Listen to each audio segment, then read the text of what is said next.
Ready as I'll ever be to talk about one of the many complaints on this hell of a community that I sometimes don't know why I am a part of without my own consent. I tend to spend half of my day in front of my screen tablet doing either commission work, personal art, or animation rigs. And in between doing these things, I tend to tune into other social media websites without realizing. Whether that being Twitter, YouTube, Instagram, TikTok. This is where I see young artists using Korean, Japanese, sometimes even Chinese, on their shirts with the most obvious default Google fonts, written with Google's most horrendous grammar. It's abhorrent, it's annoying, it's a pain to look at. And as a multilingual Korean person who is obviously Asian, I find this stuff really disrespectful. To see ignorant young people, and adults too mind you, using Asian languages as an aesthetic just because it looks pretty. Now, some of you may not know what cultural appropriation is. Let me tell you. Now, cultural appropriation, based on the definition, is the inappropriate adoption of an element or elements of one culture or identity by members of another culture or identity. This can be controversial when members of a dominant culture appropriate from minority cultures. So this is where cultural appropriation, towards Asian people in particular, comes into play. Asian cultural appropriation happens when people who aren't Asian, especially those that have no knowledge of the said culture, start using certain parts of it, whether it's the result of their ignorance or out of zero respect for the culture. This said, it means that you should not be using certain parts of it in any inappropriate way. An example of this happening usually being people using Asian names, Asian culture, its historical aspects, etc., just because it's aesthetically pleasing. Most common examples of this seems to be people putting Korean or Chinese or Japanese text in their name or in the background of their art to make it look prettier or give it more of an aesthetic, as they say, rather than putting it there for an actual sensible reason. Now, this doesn't mean artists cannot make an Asian character or anything like that. It just means that if you really are going to do it, you need to do it properly by doing proper research, let alone having a proper understanding. I don't think culture should be limited for those who are part of that culture. It should be shared and let people know what we are proud to be part of. But even so, it shouldn't be seen as something that just some random kid can claim to be part of when they're clearly not. I mean, you don't go up to an LGBT community going, I am just like you guys, or I am part of this community, when you're obviously heterosexual and cisgender. I think this should be crystal clear to anyone. Oh, by the way, have I ever told you guys how much I hate the term stans? Well, here I'm gonna have a little spat on how much I hate something similar to stans. Koreaboos. Not those K-pop likers, not those people who appreciate Korea, not those people who appreciate Korean culture, no. I'm talking about those who claim they are Korean. Crazy, I know. They say that just because they like Korea. Like, oh my god. You have no idea how much I cringe, how much I see them mauled every time I see a random stranger on the internet who probably uses TikTok on the daily just randomly say that, oh, I am Korean because I like Korea. Well, I would know because I use TikTok.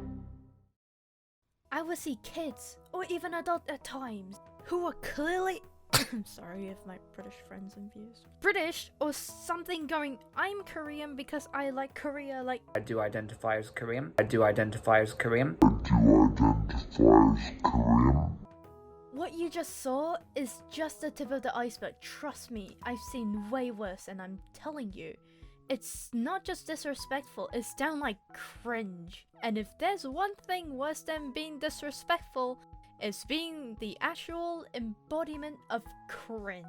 Hell, there are also people who aren't as bad as Ollie London who uses Asian languages as an aesthetic and sometimes not even knowing what they actually mean. I swear, if you try asking people, why did you decide to use this word for your character's name and plaster that on a tattoo? They reply with, just because it sounds cute. And the next thing you know, it's called unko. Wanna know what that means? Well, I'll tell you. Shit. It means shit. And this? I wonder what this means. Oh, it means ugly, unclean, shame, and bad looking in kanji. Bruh. This word is usually said miniku with a e at the end, like minikui or minikukanai. It usually isn't really used independently. And now that we all know what it means, I think it's obvious that they just wanted a tattoo of this kanji, specifically just they thought it looked pretty. Great job to whoever did this. The same goes to all the people who use Asian culture as an aesthetic because it just looks pretty. Huh? There are people literally trying to pass off as Korean or Asian as if transracial are actually a thing when it's very much not. And half of the people who say this don't even speak a lick of the country's language that they claim to be part of. They tend to use certain languages as an aesthetic just because it's pretty, as stated earlier, mainly because of the writing systems being used, examples being hiragana, katakana, hanzi, or hangul. Another thing they do is use cultural aspects without proper knowledge, let alone understanding, onto drawings, and more that I've seen on God knows where. Instagram definitely, since Twitter seems to be more of a place to debate this stuff, honestly. Like, hypothetically, they just put kimonos, yukatas, or hanboks on characters without knowing any better. Like, okay, fine, you do you, it's whatever. More diversity we have for characters, the better. But you do need to know how to correctly make your characters have these clothes on. For example, you see this? This is how kimonos are worn, and some people tend to draw them without reference, and sometimes when they do have references, they draw the collar the wrong way, which, mind you, actually symbolizes death. If you didn't know then, you do now. So if you don't wish to make your character a dead person, you might want to draw them the right way, just saying. Though a bit off topic, there are more things I want to rant about. For instance, this thread that I saw like a month ago. And don't get me wrong, I do understand wanting more black characters in shows. Representation is important, I can't deny that. However, is it really necessary to make this thread? Because to be frank, Asians being pale doesn't have to do with anything. We are still Asians nonetheless. As an Asian myself, I was happy to see Asians being represented in a movie that looks so fun. Just to witness multiple people ruining that fun, making it into why black characters aren't part of the main characters. This group is pretty diverse as well. We got 2 Asian girls, 1 South Asian girl, and 1 white gender-neutral headcanon kid who just likes to rap. Regarding that topic, however, I really don't believe mannerisms should be limited to rapping equals to black people. Music is really for everyone. That out of the way, again, I am not hating nor am I disrespecting those who complain, really. Sure, it's annoying at times not having black refs and such, but there is no reason to have issues with a film that has kids having fun overcoming insecurities that happen to be Asian Canadian. Like, come on, it's a bit of a stretch, isn't it? The amount of disrespect some people have is abhorrent, let alone unnecessary, because at the end of the day, it's important to keep in mind that's being oppressed, the hardships faced, and more. None of it is a competition. We all have the same goal. Being represented, being treated normally. That out of the way, let's go back to the topic at hand. If you truly want to respect the culture, maybe even the languages present, and learn more about it, instead of just using Google Translate or using a quick Google search, you should try and actually take some time out of your day and learn more about the history of the said culture you have interest in, and learn the ins and outs of it. Now, I'm not saying that you have to have super in-depth knowledge of the culture or the language to use certain aspects of it. I'm saying that you should at least have a decent amount of understanding of the language you wish to use, let alone the culture you want to take part of, before trying to use it and apply it to whatever it is that you want to put it on. Like writing something in another language, applying the said culture into your art, or simply using it as an aesthetic. They're weird, at least you know what you're doing. TLDR, just don't be Ellie London. Don't be any of those weird weaves of Naruto running at the end of the hallway. Oh, and don't end up tattooing stupid shit on yourself without knowing what they really mean. This next part should be relatively obvious, but if you want to make sure you're properly respecting the culture you're using, ask your friends or people who know a lot about that culture, maybe even friends who are part of it.